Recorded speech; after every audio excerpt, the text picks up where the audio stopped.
La providencia y la guitarra, por Robert Louis Stevenson. Monsieur Léon Bertolini cuidaba mucho su aspecto y adaptaba diligentemente su conducta al traje que llevara en cada momento. Su porte tenía cierto aire español y algo de bandolero, con un toque de Rembrandt cuando estaba en casa. Por lo que se refiere a su físico, era decididamente bajo y tenía tendencia a engordar. Su rostro era la viva imagen del buen humor. Sus ojos negros, que eran muy expresivos, revelaban un corazón amable, una naturaleza alegre y vivaz y un espíritu infatigable. Si hubiera vestido el atuendo de la época, uno lo habría tomado por un híbrido imposible entre un barbero, un posadero y un servicial boticario.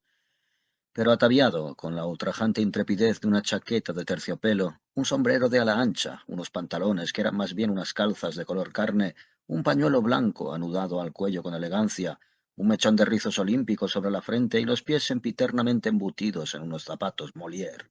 Bastaba con echarle un vistazo para saber que uno estaba en presencia de un gran divo. Cuando llevaba gabán no se dignaba meter los brazos por las mangas, lo sujetaba con un único botón sobre los hombros cuando lo echaba hacia atrás a la manera de una capa, y lo lucía con el ademán y la presencia de un alma viva. Soy de la opinión de que Monsieur Bertolini rondaba la cuarentena, pero glorificado con aquellas galas, tenía un corazón de niño e iba por la vida como un muchacho en plena interpretación dramática. Sí, después de todo, no era un alma viva, no era por falta de ganas. Y disfrutaba de la compensación del artista. Aunque no fuese un verdadero alma viva, a veces era tan feliz como si lo fuese. Lo he visto adoptar un porte tan alegre y caballeroso en momentos en que se creía a solas con su creador y representar su papel con tanto cuidado y energía, que la ilusión llegó a causar efecto y creí implícitamente en la pose del gran divo. Pero ay, la vida no puede basarse solo en esos principios, no se puede vivir solo de alma vivería, y después de fracasar en varios teatros, el gran divo se vio obligado a descender cada noche de las alturas y cantar un repertorio de media docena de canciones cómicas, tañer una guitarra, animar a un público de pueblerinos y presidir por último los misterios de una tómbola. Madame Bertolini, que participaba con él en aquellos indignos trabajos, ocupaba tal vez una posición más alta en la escala de los seres y disfrutaba de una dignidad natural propia. Sin embargo, su corazón no estaba tan bien templado, pues eso habría sido imposible. Ella había adquirido una leve aire melancólica, atractivo a su modo, aunque no tan agradable de contemplar como el espíritu boyante, íntegro e infantil de su marido. De hecho, Bertolini flotaba como una cometa en el viento por encima de las complicaciones terrenales. En esas esferas no eran infrecuentes las detonaciones encolerizadas, pero las nieblas sombrías y las depresiones lacrimosas eran desconocidas por igual. Un golpe propinado en la mesa o un noble gesto imitado de Meling o Frederick aliviaban su irritación como una venganza. Le traía sin cuidado que se hundieran los cielos con tal de poder interpretar su papel con decoro. Y la actitud del marido, ya que no su ejemplo, contagiaba a la mujer, pues ambos se idolatraban. Y aunque cualquiera habría dicho que transitaban por mundos diferentes, lo cierto es que recorrían el camino de la mano. Un día, Monsieur y Madame Bertolini se apearon en la estación de la pequeña ciudad de Castel-le-Gâchis con dos cajas y una guitarra metida en una gruesa funda, y el ómnibus les trasladó con todos sus efectos personales al Hotel Cabeza Negra, un edificio sombrío y conventual ubicado en un callejón tan estrecho que habría podido resistir un asedio después de cerrar las puertas, y cuyo interior olía extrañamente a paja, chocolate y afeites femeninos. Bertolini se detuvo en el umbral con una penosa premonición. Le pareció recordar que en algún estado anterior había visitado una hospedería que olía de modo similar y no había sido bien recibido. El dueño del hotel, un individuo de aspecto trágico con un gran sombrero de fieltro, se levantó de la mesita que había debajo de la repisa de las llaves y salió a recibirlos mientras se quitaba el sombrero, con ambas manos. Saludos, caballero. ¿Puedo preguntaros cuál es la tarifa para los artistas? Preguntó Bertolini con una cortesía a la vez majestuosa e insinuante. ¿Para los artistas? Respondió el dueño. Su semblante cambió de expresión y la sonrisa de bienvenida desapareció. Oh, artistas, añadió en tono gélido. 4 francos al día. Y les dio la espalda a aquellos clientes tan insignificantes. Los viajantes comerciales siempre tienen descuento, y sin embargo son bien recibidos y pueden pedir un cordero bien cebado para la cena, pero a un artista así tenga los modales de un alma viva y vaya vestido como Salomón en toda su gloria, se le recibe como a un perro y se le sirve como a una solterona que viaje sola. Aunque estaba acostumbrado a los gajes de su oficio, a Bertolini le molestó la actitud del dueño. Elvira, le dijo a su mujer, recuerda mis palabras. Haber venido a Castel-le-Gâchis ha sido una trágica locura. Espera a ver lo que recaudamos, replicó Elvira. No recaudaremos nada, replicó Bertolini. Solo insultos. Tengo ojo para estas cosas, Elvira. Tengo el don de la adivinación y este lugar es tan maldito. El dueño ha sido descortés, el comisario será brutal, el público será sórdido y tumultuoso, y tú cogerás un resfriado. Hemos sido unos necios al venir, la suerte está echada. Será un segundo Sedan. Sedan era una ciudad odiosa para los Bertolini, no solo por patriotismo, pues eran franceses y respondían a algo más modesto, nombre de Duval, sino porque había sido el escenario de sus más tristes fracasos. En aquel lugar habían pasado 3 semanas en prenda porque no tenían con qué pagar la cuenta del hotel, y de no haber sido por un sorprendente golpe de suerte, todavía seguirían allí. Para los Bertolini el nombre de Sedan era como mentar la soga en casa del ahorcado. El conde de Almaviva se caló el sombrero con un gesto desesperanzado e incluso Elvira sintió que estaban atrayendo la mala suerte. Pidamos el desayuno, dijo ella con tacto femenino. El comisario de policía de Castel-le-Gâchis era un comisario grande y rubicundo, granujiento y sujeto a una copiosa sudoración cutánea. Y he repetido 2 veces el nombre de su oficio porque era más comisario que ninguna otra cosa. El espíritu de su cargo había impregnado a toda su persona. Transportaba su barriga como si fuese algo oficial. Siempre que insultaba a un ciudadano normal y corriente, tenía la sensación de estar adulando al gobierno al mismo tiempo. Su falta de dignidad y un arrogante sentido del deber lo convertían en un hombre brutal. Su oficina era una madriguera en la que los viandantes oían al pasar las groseras exclamaciones no de la ley, sino del gusto del comisario. En el curso de aquel día, Monsieur Bertolini acudió allí 6 veces en busca del permiso preceptivo para el espectáculo de la tarde, y las 6 veces se encontró con que el funcionario había salido. León empezó a ser una figura conocida en las calles de Castel-le-Gâchis. Se convirtió en una celebridad local y todos le señalaban como el hombre que estaba buscando al comisario. Los niños lo seguían y corrían tras él, del hotel a la oficina. Daba igual lo que intentara León, liar un cigarrillo, repantingarse, calarse el sombrero en una docena de inclinaciones diferentes. En aquellas circunstancias era difícil interpretar el papel de alma viva. Al pasar junto al mercado en su séptima excursión, le indicaron dónde estaba el comisario con el chaleco desabrochado y las manos a la espalda, dedicado a supervisar la venta y el peso de la mantequilla. Bertolini se abrió paso entre los puestos y las cestas y se aproximó al dignatario con una reverencia que era todo un logro del arte histriónico. —¿Tengo el honor, preguntó, de hablar con Monsieur le Commissaire? Al comisario le impresionó la nobleza de sus modales y superó a León en la profundidad, ya que no en lo airoso de su reverencia. —El honor es mío —respondió. —Soy, señor —continuó el actor ambulante—, un artista, y me he permitido interrumpiros por un asunto de negocios. Esta noche ofrezco un pequeño espectáculo musical en el Café Los Triunfos del Arado. Permitid que os haga entrega de este programa de mano, y he venido a pediros la autorización necesaria. Al oír la palabra artista, el comisario había vuelto a ponerse el sombrero con el aire de quien, después de haber condescendido demasiado, recuerda de pronto las obligaciones de su rango. Luego, luego, dijo, ahora estoy ocupado. Estoy pensando en mantequilla. Maldito judío, pensó León. Permitidme, señor, prosiguió en voz alta. He ido ya 6 veces. Colgad los carteles, si queréis, le interrumpió el comisario. Dentro más o menos de una hora examinaré vuestros papeles en la oficina, pero ahora dejadme. Estoy ocupado. Pesando mantequilla, se dijo Bertolini. Oh, Francia. Y para esto hicimos el 93. Enseguida se hicieron los preparativos, se colgaron los carteles, se dejaron programas de mano en la mesa de todos los hoteles de la ciudad y se erigió un escenario en un extremo del Café Los Triunfos del Arado. Pero cuando León volvió a la oficina, el comisario había vuelto a salir. Es como Madame Benoîton, pensó León. Fichu commissaire. Y en ese momento se topó con el hombre cara a cara. Aquí, señor, están mis papeles, dijo. ¿Queréis tener la bondad de comprobarlos? Pero el comisario estaba a punto de salir a cenar. No es necesario, replicó. No es necesario. Estoy ocupado. Me doy por satisfecho. Podéis dar vuestro espectáculo. Y se marchó a toda prisa. Fichu commissaire, pensó León. Asistió a un público bastante numeroso y el dueño del café hizo su agosto vendiendo cerveza. Sin embargo, los Bertellini se esforzaron en vano. León estaba radiante, vestido de velludillo. Tenía un modo canalla de fumar un cigarrillo entre cada una de las canciones que valía su peso en oro. Subrayó todos los chistes para que hasta el habitante más lerdo de Castel-le-Gâchis supiera cuándo reírse, y tocó la guitarra de un modo único.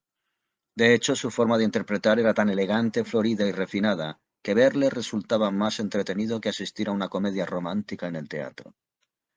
Elvira, por su parte, cantó sus canciones patrióticas y amorosas con más expresividad de lo normal. Su voz tenía encanto y emoción, y mientras la observaba con su vestido granate muy corto y escotado, y con una flor roja provocativamente colorada en el corsé, León se repitió por enésima vez que era una de las mujeres más adorables que había visto nunca. Pero ay, cuando pasó con la pandereta, los jóvenes de Castel-le-Gâchis le dieron la espalda fríamente.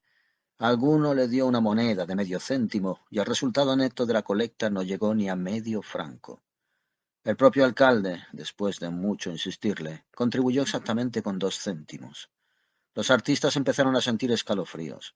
Era como si estuvieran actuando a cambio de una copa. Apolo en persona se habría desmoralizado en presencia de un público semejante. Los Bertellini se esforzaron por quitarse de encima aquella impresión y echaron toda la carne en el asador. Cantaron cada vez más fuerte. La guitarra sonó como si estuviera viva y por fin León se levantó imponente y entonó con inimitable convencimiento su gran canción. Y a des honnêtes gens partout. Nunca antes había dado mayores pruebas de dominio de su arte, y eso que estaba profundamente convencido de que Castel-le-Gâchis era una excepción a la norma que ahora proclamaba tan líricamente, y estaba poblado solo por ladrones y camorristas.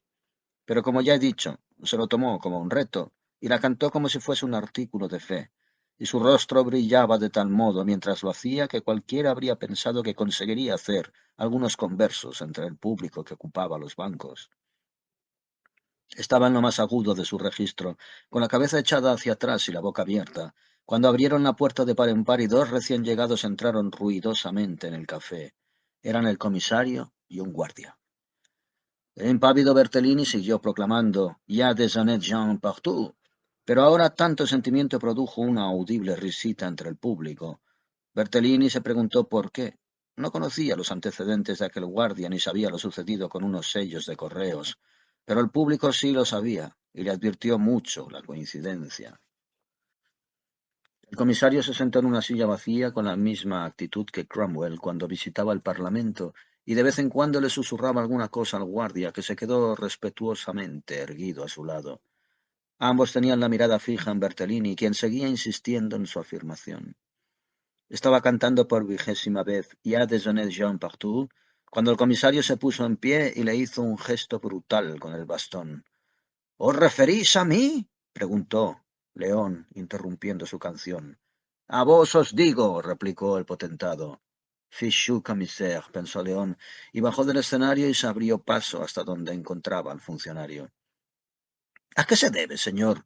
Preguntó pavoneándose el comisario, que os encuentra haciendo el saltimbanqui en un café público sin mi permiso.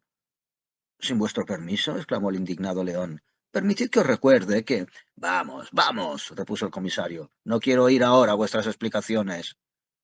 Me es indiferente lo que queráis, replicó el cantante. Pienso dárosla, y no permitiré que se me silencie. Soy un artista, señor, un concepto que vos no podéis comprender. Obtuve vuestro permiso y por eso estoy aquí, y hay de quien se atreva a negarlo. Os digo que no tenéis mi firma, gritó el comisario. Mostradme la firma. ¿Dónde está? Esa era la cuestión. ¿Dónde estaba su firma? León comprendió que se encontraba en un atolladero, pero su valor estuvo a la altura de la ocasión, y se echó los rizos hacia atrás con un noble gesto. El comisario le dio la réplica interpretando el personaje del tirano, y cuanto más avanzaba una, más retrocedía el otro, la hidalguía desafiando a la furia. El público había trasladado su interés hacia esta nueva representación y escuchaba con la silenciosa gravedad de los franceses cuando están en presencia de la policía. Elvira había tomado asiento. Estaba acostumbrada a aquellos inconvenientes y la oprimía más la melancolía que el temor. Una palabra más, gritó el comisario, y haré que os arresten. ¿Arrestarme? Chilló León. Os desafío a que lo hagáis. Soy el comisario de policía, respondió el funcionario. León dominó sus emociones y replicó con una sutil indirecta. Eso parece. La insinuación era demasiado refinada para Castel-le-Gâchis. Nadie se sonrió siquiera, y el comisario se limitó a indicarle al cantante que le acompañara a su oficina y encaminó sus orgullosos pasos hacia la puerta. No había más remedio que obedecerle, y León lo hizo con una apropiada exhibición de indiferencia, aunque era innegable que lo habían humillado. El alcalde había salido con disimulo y estaba esperándolos en comisaría. Ahora bien, en Francia el alcalde es el campeón de los oprimidos. Es él quien se interpone entre su pueblo y los abusos de la policía. En ocasiones atiende a razones y el cargo no siempre le envanece de forma desmedida. Vale la pena que lo sepan todos los viajeros. Cuando la suerte parece decidida y uno casi se ha resignado a la injusticia, sigue quedándole, como a los héroes de las novelas, una última trompeta que tocar, y el alcalde, un adecuado deus ex machina, todavía puede descender para librarle de los secuaces de la ley. El alcalde de Castel-le-Gâchis, aunque insensible a los encantos de la música interpretada por los Bertellini, no tenía la menor duda de quién llevaba razón en aquel asunto. Enseguida se enfrentó al comisario, en términos muy duros, y éste, molesto por la humillación, aceptó el desafío. La discusión siguió un rato sin un vencedor claro, hasta que por fin la victoria se inclinó de tal modo del lado del comisario que el alcalde creyó necesario hacer valer su autoridad. Se había quedado sin argumentos, pero seguía siendo el alcalde. Se apartó de su interlocutor y le recomendó breve pero amablemente a León que reanudara cuanto antes su concierto. Se está haciendo tarde, añadió. León no esperó a que se lo dijera dos veces. Volvió al Café de los Triunfos del Arado a toda prisa, pero ¡ay! El público se había marchado durante su ausencia y Elvira estaba sentada, muy cariacontecida, sobre la funda de la guitarra. Había visto cómo se marchaba la gente en grupos de dos y de tres y el espectáculo la había desanimado un poco. Cada uno de ellos había llevado una parte de sus ganancias en el bolsillo, y había visto cómo los gastos de alojamiento de aquella noche, del billete de tren del día siguiente e incluso de la cena del día siguiente, habían ido saliendo uno tras otro por la puerta del café y habían desaparecido en la noche. ¿En qué ha quedado la cosa?, preguntó lánguidamente, pero León no respondió. Estaba contemplando la escena de la derrota. Apenas si quedaba una veintena de oyentes y no tenían un aspecto muy prometedor. La manecilla del reloj indicaba ya casi las 11. Es una batalla perdida, dijo él, y sacó la caja con la recaudación y le dio la vuelta. 3,75 francos, exclamó. Pero si el alojamiento nos cuesta 4 y el billete de tren 6, y no ha habido tiempo para la tómbola. Elvira, esto es un Waterloo. Se sentó y se mesó desesperado los rizos. Oh, fichu commissaire, fichu commissaire. Recojámoslo todo y vayámonos, replicó Elvira. Podemos probar con otra canción, pero no sacaremos ni 3 céntimos. ¿3 céntimos? Gritó León. 300.000 diablos. No hay un solo ser humano en esta ciudad. No hay más que perros, cerdos y comisarios. Reza al cielo para que lleguemos sanos y salvos al hotel. No empieces a imaginar cosas raras, exclamó Elvira con un escalofrío, y se pusieron a recoger. Guardaron el bote de tabaco, la boquilla y los 3 sobres con botones, que habrían sido los premios de la tómbola si hubiera podido celebrarse junto con las partituras. Metieron la guitarra en su funda. Elvira se echó un chal fino por el cuello y los hombros y la pareja salieron del café, camino de Cabeza Negra. Cuando atravesaban la plaza del mercado, la campana de la iglesia dio las 11. Hacía una noche suave y agradable y no había ni un alma en la calle. Todo parece tranquilo, dijo León, pero tengo un presentimiento. La noche no ha acabado todavía. En el Cabeza Negra no había ni un resquicio de luz y la puerta de carruajes estaba cerrada. Esto es inaudito, observó León. Un hotel cerrado a las 11:05, y eso que en el café había varios viajantes de comercio hasta muy tarde. Elvira, me temo lo peor. Llamemos al timbre.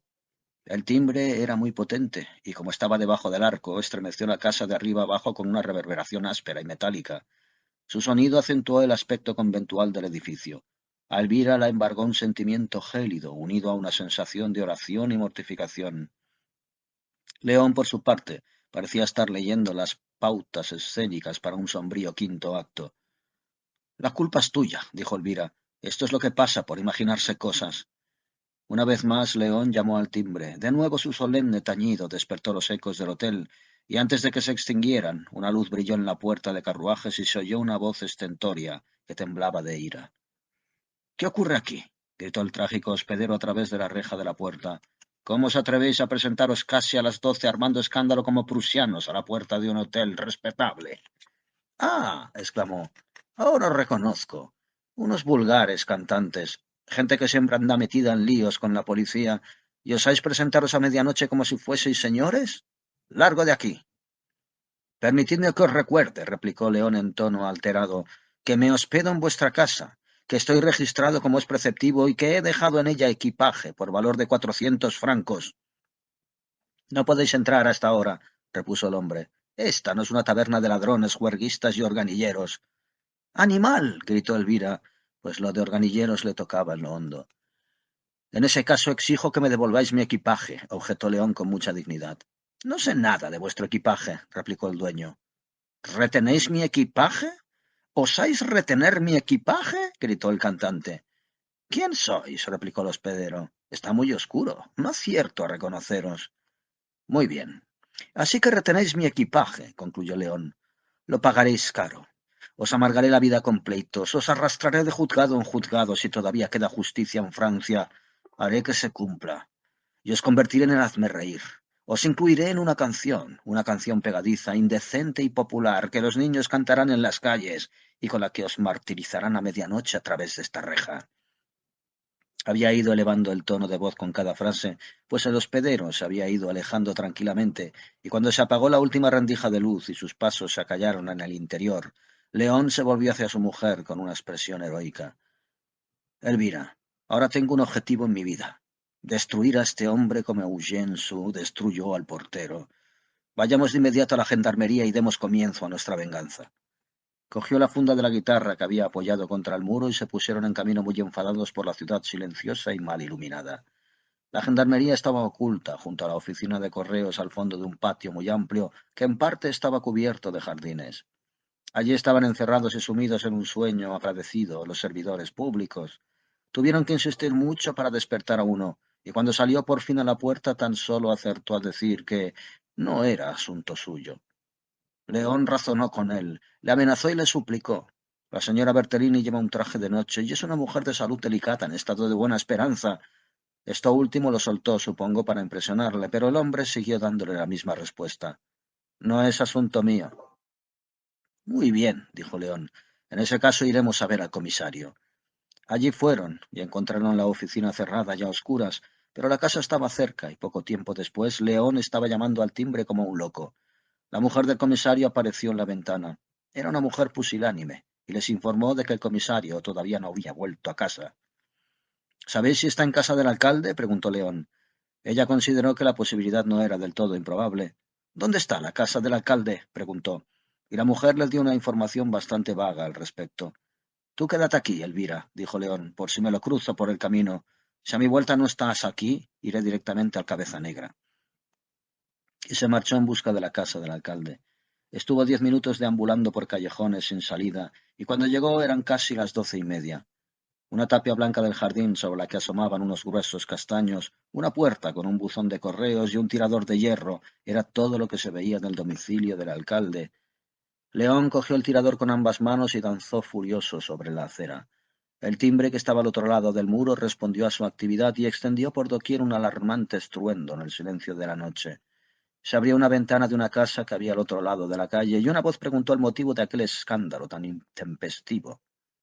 Quiero ver al alcalde, dijo León. A estas horas ya se habrá acostado, repuso la voz. Pues tendrá que levantarse, respondió León, y empezó a llamar al timbre una vez más. Así no conseguiréis que os oiga, le explicó la voz. El jardín es muy grande, la casa está al otro extremo, y tanto el alcalde como su ama de llaves son sordos. Ajá, dijo León haciendo una pausa. Así que el alcalde es sordo. Eso lo explica todo. y pensó en el concierto de esa noche con una momentánea sensación de alivio. Así que el alcalde es sordo. El jardín es muy grande y la casa está al otro extremo. Podríais pasaros toda la noche llamando, añadió la voz, y nadie os oiría. Solo me impediríais descansar a mí.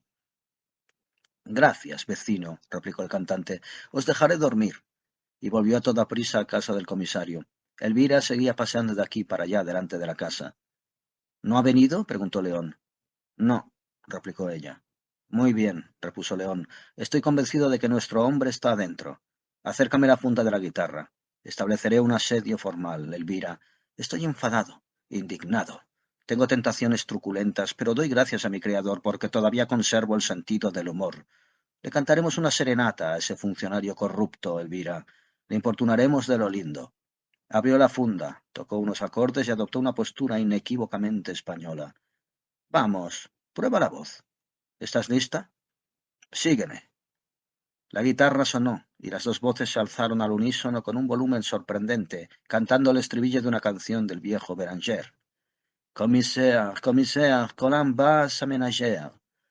Las piedras de Castel-le-Gâchis se conmovieron ante aquella audaz innovación. Hasta entonces la noche había estado consagrada al reposo y los gorros de dormir. En cambio ahora, ¿qué era esto? Una tras otra empezaron a abrirse ventanas, se rascaron cerillas y las velas parpadearon. Caras hinchadas y soñolientas se asomaron a la luz de las estrellas. Había dos personas delante de la casa del comisario, las dos muy erguidas, con la cabeza echada hacia atrás y la mirada interrogando al cielo estrellado. La guitarra aullaba, gritaba y reverberaba como media orquesta, y las voces claras y animosas arremetían contra la ventana del comisario. Todos los ecos repetían el nombre del funcionario. Parecía más un entreacto de una farsa de Molière que un episodio de la vida real en Castel-le-Gâchis. El comisario, si no fue el primero tampoco fue el último de los vecinos en ceder a la influencia de la música, y abrió, hecho una furia, la ventana de su dormitorio. Estaba fuera de sí de rabia. Se inclinó sobre el alféizar desvariando y gesticulando. La borla de su gorro de dormir blanco bailaba como si estuviera viva. Abría la boca de modo desmesurado, y sin embargo su voz, en lugar de escapar de ella como un rugido, salía aguda, vacilante y estrangulada.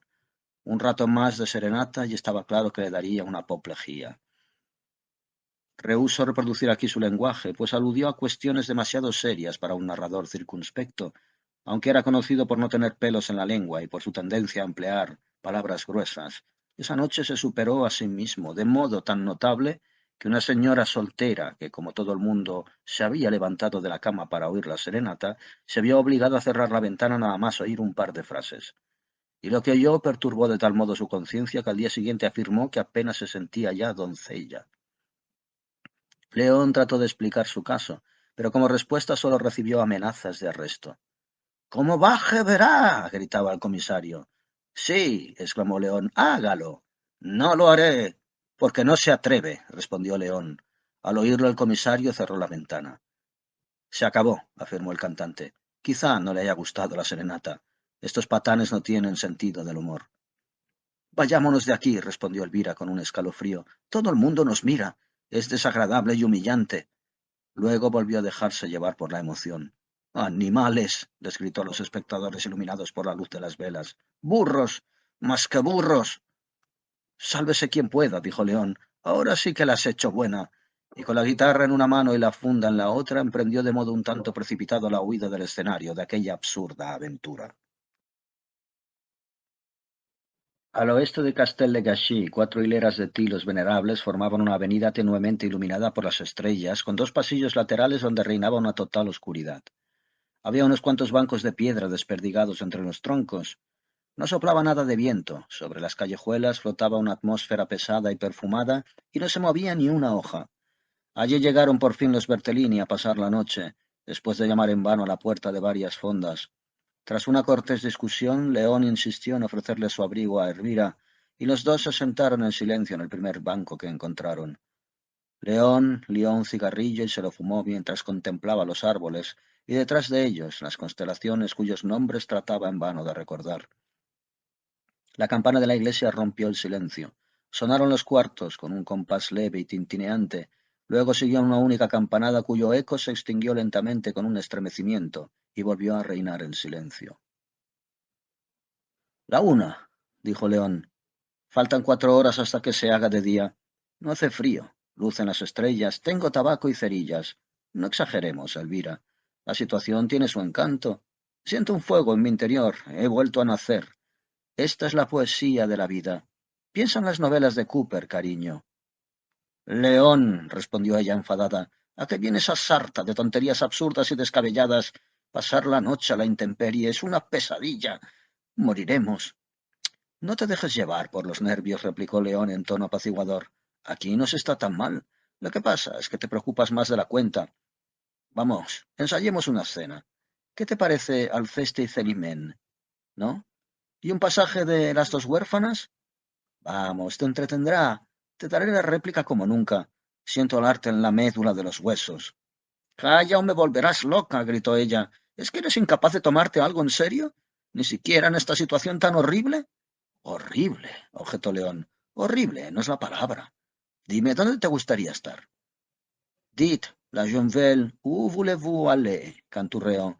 En fin, prosiguió abriendo la funda de la guitarra, te propongo otra cosa. Cantemos. Canta Dites la Jonvelle. Estoy seguro de que así te animarás, Elvira. Y sin esperar una respuesta, empezó a tocar la melodía.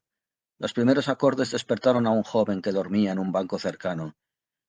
—¡Hola! —gritó el joven—, ¿quién anda ahí? —¿De qué rey bezoniano? —declamó el artista—. Habla o muere. O, si no dijo exactamente eso, fue algo muy parecido, sacado de alguna tragedia francesa. El joven se acercó en la penumbra. Era un tipo alto, fuerte y elegante de rostro un tanto hinchado, que vestía un traje de tweed gris y una gorra de cazador con doble visera del mismo material. Llevaba además un morral colgado del brazo. —¿También acampáis aquí? —preguntó con un marcado acento inglés. —Me alegro de tener compañía. León le explicó sus desventuras y el otro les contó que era un estudiante de Cambridge que viajaba a pie. Se había quedado sin dinero y no podía pagar la pensión. Llevaba ya 2 noches acampando fuera, y mucho se temía que tendría que volver a hacerlo al menos otras 2. Por suerte, hace buen tiempo, concluyó. Ya lo has oído, Elvira, dijo León. Madame Bertellini, prosiguió, está ridículamente afectada por esta intrascendente circunstancia. A mí, en cambio, me parece novelesco y nada incómodo, o al menos, añadió acomodándose en el banco de piedra, mucho menos incómodo de lo que habría imaginado. Pero por favor, tomad asiento. Sí, replicó el estudiante sentándose. Si se está acostumbrado es más cómodo de lo que parece. La pega es que resulta condenadamente difícil encontrar un sitio donde lavarse, pero me gusta el aire libre y las estrellas. Ajá, exclamó León. Monsieur es un artista. ¿Un artista? Replicó el otro con una mirada inexpresiva. No, que yo sepa. Perdonad, le interrumpió el actor, pero lo que acabáis de decir sobre las orbes celestes. Ah, tonterías, repuso el inglés. No hace falta ser un artista para que a uno le gusten las estrellas. No obstante, tenéis naturaleza de artista, señor. Os pido disculpas. ¿Puedo preguntaros vuestro nombre sin ser indiscreto? Me llamo Stubbs, replicó el inglés. Gracias, replicó León. Yo soy Bertellini, León Bertellini, exartista de los teatros de Montrouge, Belleville y Montmartre. Por humilde que os parezca ahora, he interpretado con éxito más de un papel de importancia. La prensa fue unánime al alabar mi Diablo aullador de las montañas en la obra del mismo nombre. Madame, a quien tengo el gusto de presentaros ahora, también es una artista, y debo añadir que mucho mejor que su marido. También es compositora. Escribió más de 20 canciones exitosas para uno de los music halls más famosos de París. Pero por seguir con lo que estaba diciendo, Monsieur Stubbs, es evidente que tenéis alma de artista, y espero que me concedáis cierto olfato en estas cuestiones. Confío en que no traicionéis vuestros instintos, y os imploro que sigáis una carrera consagrada al arte. Gracias, replicó Stubbs con una risita, pero pienso ser banquero. No, le interrumpió León, no digáis eso. Un hombre con vuestras aptitudes no debería caer tan bajo. ¿Qué son unas pocas privaciones con tal de servir a un ideal noble y elevado? Este tipo está loco, pensó Stubbs, pero su mujer es muy guapa, y bien mirado parece un tipo simpático. Lo que dijo fue diferente. Pensaba que habíais dicho que erais actor. Sí, desde luego, replicó León. Lo soy, o... ¡Ay, lo fui! ¿Y queréis que yo también lo sea? Prosiguió el estudiante. Pero hombre, si no podría ni aprenderme el papel. Mi memoria es igual que un cedazo y sé tanto de interpretación como un gato. Las tablas no son el único camino, repuso León. Haceos escultor, bailarín, poeta o novelista. Seguid, en suma, los dictados de vuestro corazón y haced algo de provecho antes de morir. ¿Y llamáis a todo eso arte? Preguntó Stubbs. Pues claro, respondió León. ¿Acaso no son todos ramas de la misma cosa? Oh, no lo sabía, replicó el inglés. Pensaba que un artista era alguien que pintaba cuadros. El cantante lo miró con sorpresa. Es por la diferencia de idiomas, dijo por fin. Esta torre de Babel. ¿Cuándo terminaremos de pagar? Si supiera hablar inglés me seguiríais mejor. Entre nosotros no lo creo, replicó el otro. Vos parecéis haber considerado mucho estas cuestiones. Yo solo admiro las estrellas y me gusta su brillo. ¿Es tan alegre? Pero que me cuelguen. Que me cuelguen. Si alguna vez se me ha pasado por la cabeza que eso pudiera tener algo que ver con el arte. No es lo mío. No soy un intelectual. Me cuesta, Dios y ayuda, a aprobar los exámenes. Podéis creerme. Pero en el fondo no soy mal tipo, añadió al reparar incluso bajo la tenue luz de las estrellas en la angustia de su interlocutor. Y me gustan el teatro, la música, las guitarras y demás.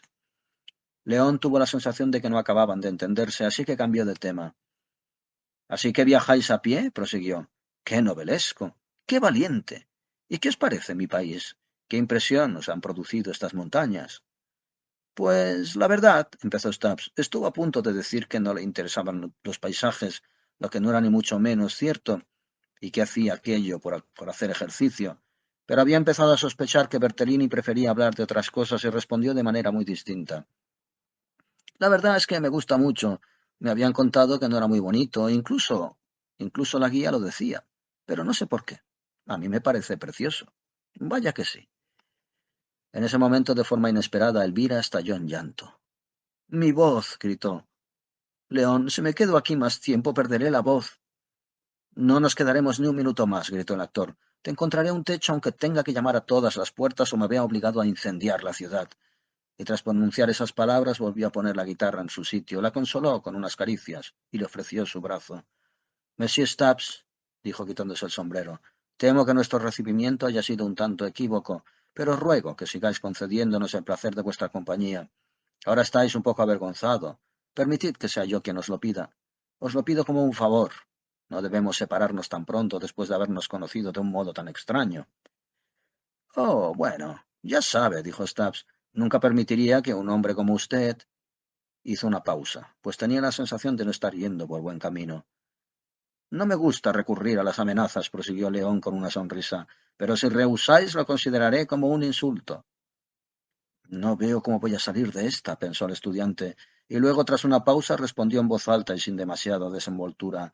De acuerdo, me veo obligado a quedaros muy agradecido, por supuesto.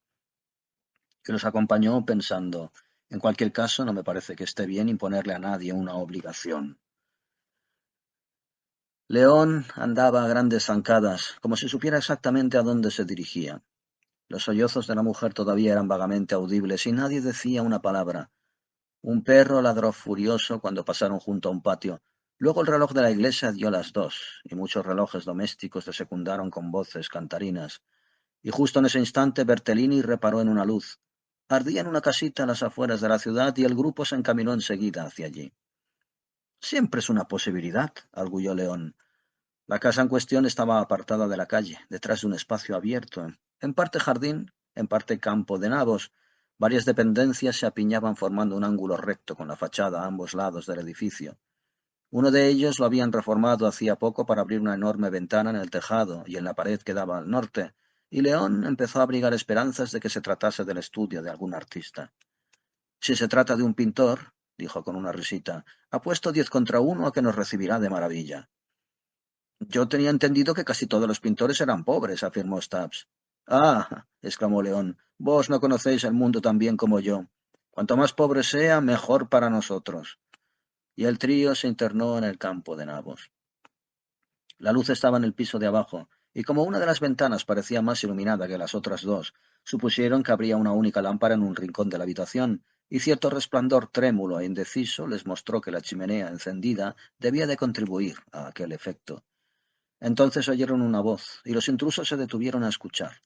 Su timbre era agudo e irritado, aunque con un matiz rotundo y claramente masculino.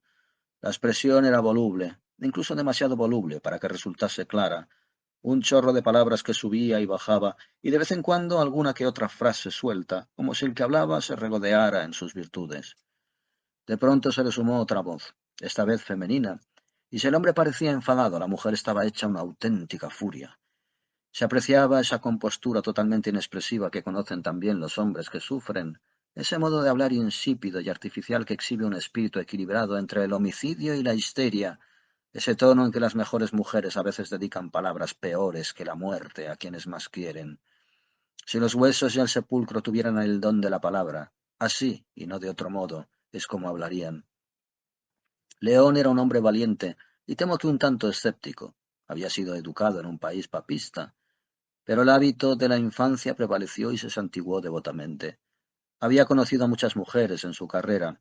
Era evidente que su instinto no le había engañado, pues la voz masculina estalló al instante con una pasión sobrecogedora.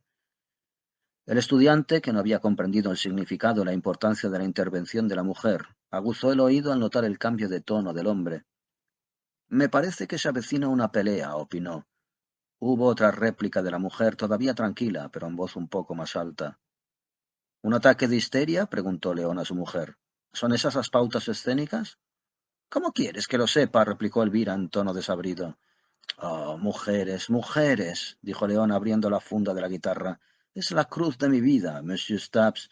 Siempre se ayudan unas a otras, se defienden entre sí, actúan como si no siguieran un patrón, dicen que es su naturaleza. Incluso Madame Bertellini, que es una artista dramática. No tienes corazón, León, dijo Elvira. Esa mujer está en peligro.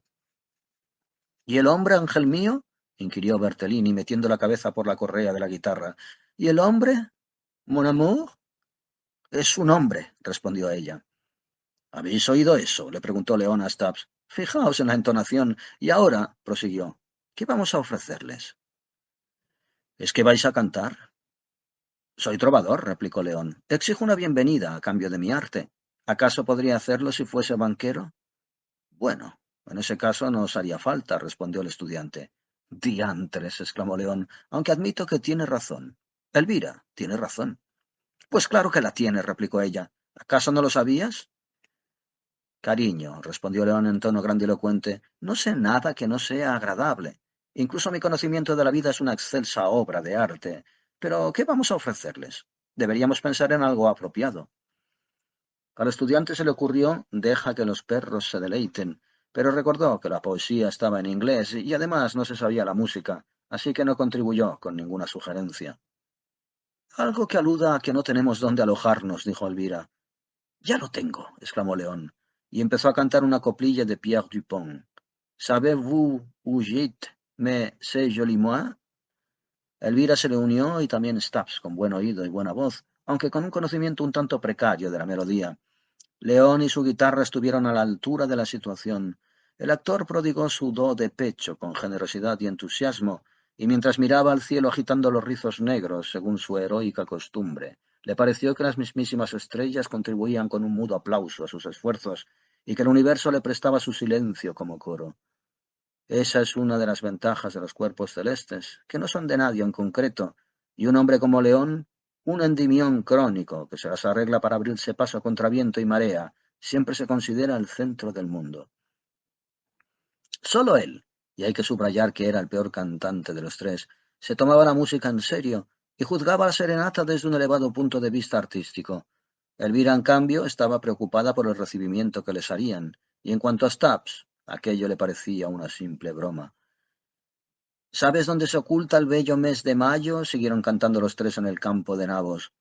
Un gran revuelo dominó a los habitantes de la casa. La luz se movió de aquí para allá y se volvió más intensa en una ventana y más apagada en las otras.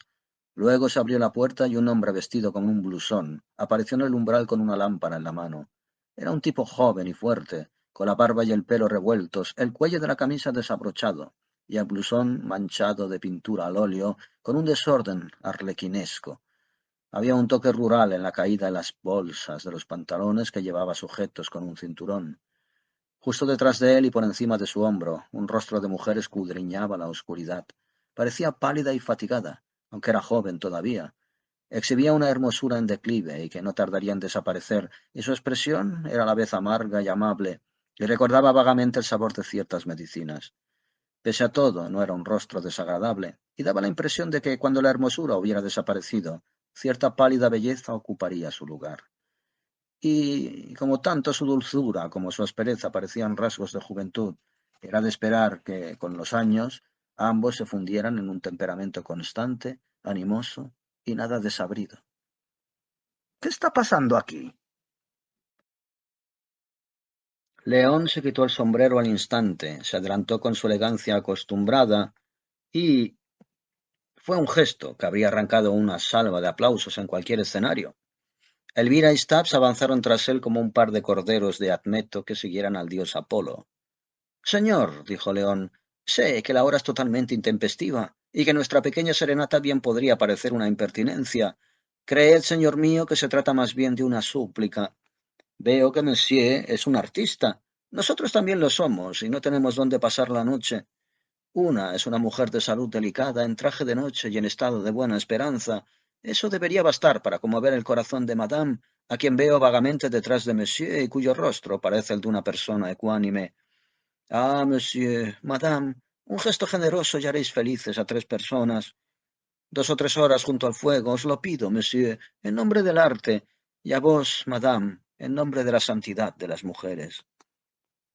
Los dos, como por consentimiento tácito, se apartaron de la puerta. Entrad, dijo el hombre. Entrez, madame, dijo la mujer. La puerta daba directamente a la cocina de la casa, que era, al parecer, la única sala de estar. El mobiliario era austero y escaso, pero había uno o dos paisajes muy bien enmarcados en la pared, como si hubiesen estado en el jurado de una exposición y los hubieran excluido. León se acercó a los cuadros y representó el papel de entendido delante de cada uno de ellos con la perspicacia y la fuerza dramática que le caracterizaban. El dueño de la casa, como atraído por una fuerza irresistible, lo acompañó a ver las telas con la lámpara en la mano. A Elvira la llevaron junto al fuego, donde procedió a calentarse, mientras Stubbs se quedaba en medio de la habitación y observaba a León con una mirada de tibia sorpresa. Deberíais verlos a la luz del día, dijo el artista. ¿Cuánto contener ese placer? Dijo León. Si me permitís la observación, domináis al dedillo el arte de la composición. Sois muy amable, replicó el otro, pero ¿no deberíais acercaros más al fuego? De mil amores, respondió León. Y el grupo no tardó en estar reunido a la mesa frente a una cena fría e improvisada, acompañada de un vino muy peleón. A nadie le gustó la comida, pero ninguno protestó. Pusieron buena cara e hicieron mucho ruido con cuchillos y tenedores. Ver a León comerse una única salchicha fría fue como asistir a un estreno de éxito. Cuando terminó, había agotado la gestualidad de un magnate de la carne de ternera, y tenía la expresión relajada de quien ha comido demasiado. Como lógicamente Elvira se había sentado al lado de León, y Stubbs, no menos lógicamente, aunque creo que también de forma inconsciente, había ocupado un sitio junto a Elvira, el anfitrión y su mujer se sentaron juntos, pero no se dirigieron la palabra y ni siquiera se miraron. La interrumpida disputa perduraba en el ambiente, y era evidente que en cuanto se marchasen, los huéspedes, se reanudaría con la misma amargura que antes. La conversación vagó de un tema a otro, pues el grupo había decidido por unanimidad que ya era demasiado tarde para acostarse, pero aquellos dos no conseguían relajarse. Ni Goneril y Regan, en plena riña fraterna, había parecido tan enconadas. Elvira estaba tan fatigada por todas las emociones de la noche, que por una vez dejó de lado sus modales correctos y desenvueltos, y con toda la naturalidad del mundo apoyó la cabeza en el hombro de León. El cansancio la inclinó también a la ternura, y entrelazó los dedos de la mano derecha en la mano izquierda de su marido, y entornando los ojos se sumió en esa zona dorada que se extiende entre el sueño y la vigilia. Sin embargo, no perdió la conciencia de lo que ocurría a su alrededor, y notó que la mujer del pintor la miraba con una mezcla de envidia y desdén. A León le entraron ganas de fumar y soltó los dedos de Elvira para liar un cigarrillo. Lo hizo con sumo cuidado para no molestarla, pero la mujer del pintor pareció reparar en ello de un modo muy significativo. Miró al frente por un instante y luego, con un movimiento rápido y furtivo, cogió la mano de su marido por debajo de la mesa. Ay, podía haberse ahorrado tanta habilidad, pues al pobre hombre le sorprendió de tal modo esa caricia que se quedó con la boca abierta en mitad de una frase, y la expresión de su rostro demostró que sus pensamientos habían ido por otros derroteros más agradables. Si no hubiese sido tan conmovedor, habría resultado absurdamente risible. La mujer retiró la mano enseguida, pero quedó claro que no lo había logrado sin esfuerzo. El joven se ruborizó y por un momento se puso muy guapo. León y Elvira observaron sus gestos, y a ambos los embargó la misma emoción, pues eran dos casamenteros sin remedio, sobre todo entre quienes ya estaban casados. Espero que me disculpéis, dijo León de pronto. No creo que sirva de nada andarse con disimulos. Antes de entrar en esta casa oímos voces que indicaban, si es que puede decirse así, una armonía imperfecta. Señor, empezó el hombre, pero la mujer se le adelantó. Estáis en lo cierto, dijo. No tengo nada de lo que avergonzarme. Si mi marido se vuelve loco, mi obligación es hacer todo lo posible para paliar las consecuencias. Podrán creer, monsieur y madame, prosiguió pasando por alto a Stubbs, que este desdichado, un pintamonas, un incompetente, indigno de llamarse a sí mismo pintor, ha recibido esta mañana una oferta estupenda de un tío mío, hermano de mi madre, y muy querido además, de un empleo de oficinista con un sueldo de casi 150 libras al año, y lo ha rechazado. ¿Y por qué? En nombre del arte, dice, y mirad su arte, miradlo. ¿Vale la pena? Preguntadle, ¿es que alguien va a comprarlo? Y por eso, monsieur y madame, me condena a vivir una existencia deplorable, sin lujos ni comodidades en un sórdido barrio de las afueras en una ciudad de provincias. Oh, no, gritó, no, je ne me tairai pas, c'est plus fort que moi. Apelo a estos caballeros y a esta dama como jueces. ¿Es esto caballerosidad? ¿Es honrado? ¿Es viril? ¿No merezco algo mejor después de haberme casado con él? Y, añadió con un gesto brusco, haber hecho lo imposible por satisfacerle. Dudo que jamás haya habido un grupo tan avergonzado sentado a una mesa. Todos ponían cara de tontos y el que más, el marido. Sin embargo, el arte de Monsieur, dijo Elvira rompiendo el silencio, no carece de distinción. Tiene una distinción, respondió la mujer, que nadie comprará. Yo diría que un empleo de oficinista, empezó Stubbs. El arte es el arte, le interrumpió León. Yo me inclino ante él. Es todo lo bello, lo divino. Es el espíritu del mundo y el orgullo de la vida. Pero... Y el actor hizo una pausa.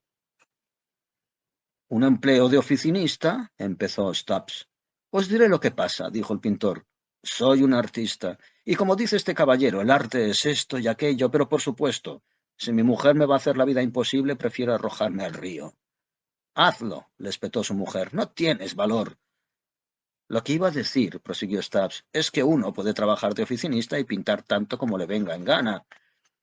Conozco a un tipo que trabaja en un banco y pinta unas acuarelas preciosas. Incluso vendió una por 7 libras y 6 peniques. Las dos mujeres vieron aquello como una tabla de salvación y miraron esperanzadas a sus maridos. Incluso Elvira, que era ella misma una artista, pues sin duda hay algo permanentemente mercantil en la naturaleza de las mujeres. Los dos hombres intercambiaron una mirada trágica, como la que cruzarían dos filósofos al final de una vida laboriosa, reconociendo que siguen siendo un misterio para sus discípulos. León se puso en pie. El arte es el arte, repitió tristemente.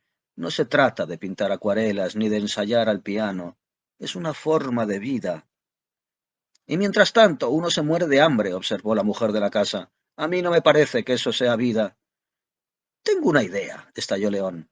Vos, madame, pasad a la otra habitación y hablad con mi mujer, y yo me quedaré aquí a discutir con vuestro marido. Tal vez no sirva de nada, pero vale la pena intentarlo. Lo haré encantada, replicó la joven, y encendió una vela. Por aquí, si tenéis la bondad, y condujo a Elvira al dormitorio del piso de arriba. Lo cierto es, dijo sentándose, que mi marido no sabe pintar. Ni el mío actuar, replicó Elvira. Yo habría dicho que sí, repuso la otra. Parece muy inteligente. Y lo es, y también una bellísima persona, afirmó Elvira, pero no sabe actuar. Al menos no es un farsante como el mío, por lo menos sabe cantar. No conocéis a León, replicó su mujer con acaloramiento. No tiene la menor intención de cantar. Su gusto es demasiado refinado. Solo lo hace para ganarse el pan. Y creedme, ninguno de los dos es un farsante. Son hombres con una misión que no pueden cumplir. Farsante o no, replicó la otra, habéis estado a punto de pasar la noche a la intemperie, y a mí me aterra pasar hambre. Yo pensaba que la misión de un hombre era pensar en su mujer, pero por lo visto su única misión es hacer el ganso. Oh, estalló, ¿no os parece terrible este marido mío? Si supiera pintar no me importaría, pero no sabe, no más que yo. ¿Tenéis hijos? Preguntó Elvira. No, pero si aceptara el empleo podríamos tenerlos. Los niños lo cambian todo, dijo Elvira con un suspiro. Y justo en ese momento llegó del piso de abajo un acorde de guitarra, seguido de otro, y luego se les unió la voz de León, entonando una canción que interrumpió la conversación de las dos mujeres. La mujer del pintor parecía traspuesta. Al mirarla a los ojos, Elvira vio todos los recuerdos y vivencias que brotaban de su alma con cada nota. Una época de su juventud pasó delante de ella, una vasta llanura francesa, el aroma de las flores de manzano, los lejanos y brillantes meandros del río y la presencia y las palabras del amor. León ha dado en el clavo, se dijo Elvira. Quisiera saber cómo. Era evidente. León le había preguntado al pintor si no recordaba ninguna canción de la época en que eran novios, y después de esperar un rato había cantado «Oh mon amant, oh mon désir, sachant cueillir l'heure charmante». «Disculpad, madame», dijo la mujer del pintor, «vuestro marido canta admirablemente bien». «Canta con sentimiento», admitió Elvira con aire crítico, aunque también estaba un poco conmovida, pues la canción estaba dirigida a ambas, pero como un actor, no como un músico. «La vida es muy triste», dijo la otra. «Se escapa de entre los dedos». «No estoy de acuerdo», replicó Elvira. «Creo que lo bueno perdura y se acrecienta cada día». «Con franqueza, ¿qué me aconsejaríais?» «Con franqueza, yo dejaría que mi marido hiciera lo que quisiese. Es evidente que es un pintor refinado. No le obliguéis a ser un oficinista. Aunque solo sea porque puede llegar a ser el padre de vuestros hijos, es mejor no estropearlo». «Es muy buena persona», dijo su mujer. Siguieron despiertos hasta el amanecer, disfrutando de la música y la buena compañía, y al alba, cuando el cielo estaba aún claro y temperado, se despidieron en el umbral y se desearon lo mejor para el futuro. Castel de Gachy empezaba a arrojar su humo contra el áureo oriente y el reloj de la iglesia daba las 6. «Mi guitarra es un espíritu familiar», dijo León, mientras Elvira y él tomaban por el camino más recto hacia el hotel. «Resucitó a un comisario, creó a un turista inglés y reconcilió a un hombre con su mujer». Stubbs, por su parte, sacó aquella mañana sus propias conclusiones. «Están todos locos», se dijo, «completamente locos. Pero jamás he conocido mejores personas».